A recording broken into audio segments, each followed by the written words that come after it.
Collectors have long been willing to shell out huge sums of money on unique items such as paintings, baseball cards, and vintage cars. But now, collectible items have moved into the digital space in the form of NFTs. Well, it seems it is the age of cryptocurrency, and Bitcoin is becoming more and more accessible to consumers. All right, Fox 5's Matt King takes a look at how big banks are making crypto a big part of their pitch to deep-pocketed investors.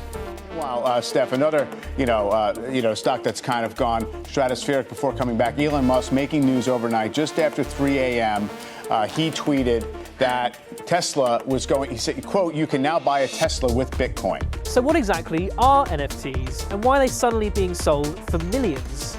This is a process that's been playing out over the last couple of years. I'd be really excited if I could buy Bitcoin with a Tesla.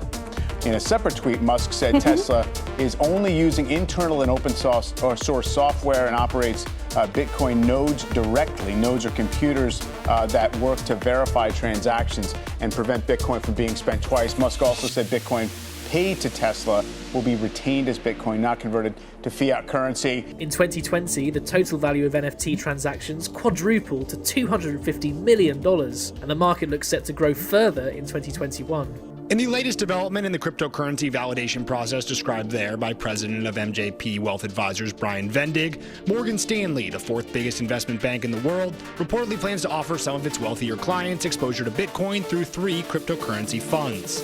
So on the scale of, massive innovation and opening up of the consumer market for Teslas to sort of, gimmick, how would you frame this? That's in no small part because of stay-at-home restrictions that resulted in most people spending a lot more time on the internet and many having spare cash on hand as in-person spending opportunities were limited. It's a trend with parallels in the rise of retail traders betting on GameStop and other historically unloved stocks promoted on the Reddit board Wall Street Bets. When institutions start to take notice, it starts to create a validation process that plays out. So I'm gonna work on that problem, Sarah. Yeah, I mean, it's not a surprise, Mike. You know, right? Last month they announced, Tesla announced they were investing $1.5 billion into Bitcoin. The craze also arrives at a time when Bitcoin and other cryptocurrencies have surged in value, with Bitcoin briefly reaching a record high price of over $60,000 in March 2021. And for this first of the planet's largest banks, one managing $4 trillion to allow its clients access to crypto, Vendig expects means its competitors might soon offer similar investment opportunities. Knowing that the financial services industry is very competitive, it wouldn't surprise me that moving forward, access to this asset class becomes more prevalent in the financial services industry. It would be interesting if Tesla starts acting like a traditional automaker with interest rates rising and that being a headwind for people financing car purchases. Like, that would be very old economy. So it's just a natural kind of progression, if you will, that they would now accept in the U.S. and then internationally later this year. You know what I kind of think is even more interesting? Not so much from the Tesla angle, but you have some other real companies, and Tesla's a real company, but you have some other real companies that are embracing Bitcoin as well.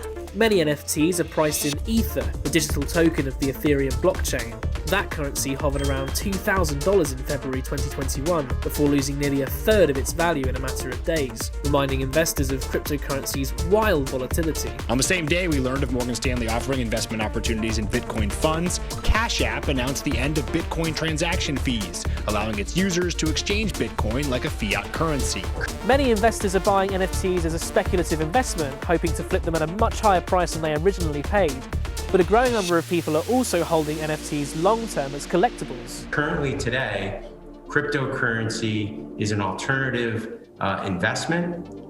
It doesn't have a productive use in a pervasive way like traditional currencies do. I'm long GM. I think this is the year where the incumbents fight back. You're going to see a lot of new models hit the showrooms, hit the streets, and not boring stuff with electric batteries, like truly exciting new vehicles. But in the last few years, Vendig's fielded more and more questions from clients about cryptocurrencies, how they work, where one acquires some, and whether or not one ought to consider doing so. Major brands including the NBA and Formula One have launched projects centered around NFTs which can be collected or traded. And people are also finding other uses for NFTs such as virtual real estate and video games. Year over year, there has definitely been more of a curiosity, more of an interest, trying to understand what are the different ways to invest in either blockchain or crypto.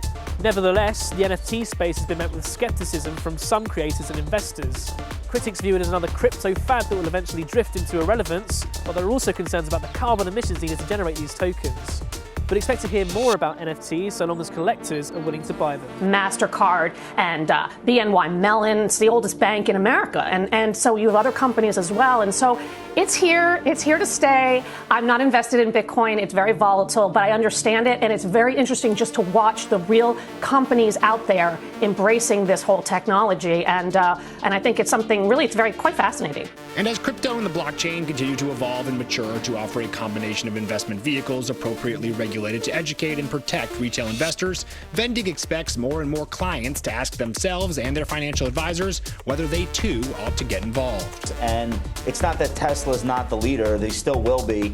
It's just that they're not the only game in town. And we know from other sectors in the stock market over the decades, when that happens, the dynamics do change among people buying and selling stocks. So I don't think it's any more complicated than that right now. Could this be a unit of value where I want to allocate some of my investment dollars? A Morgan Stanley spokeswoman declined to comment for this story.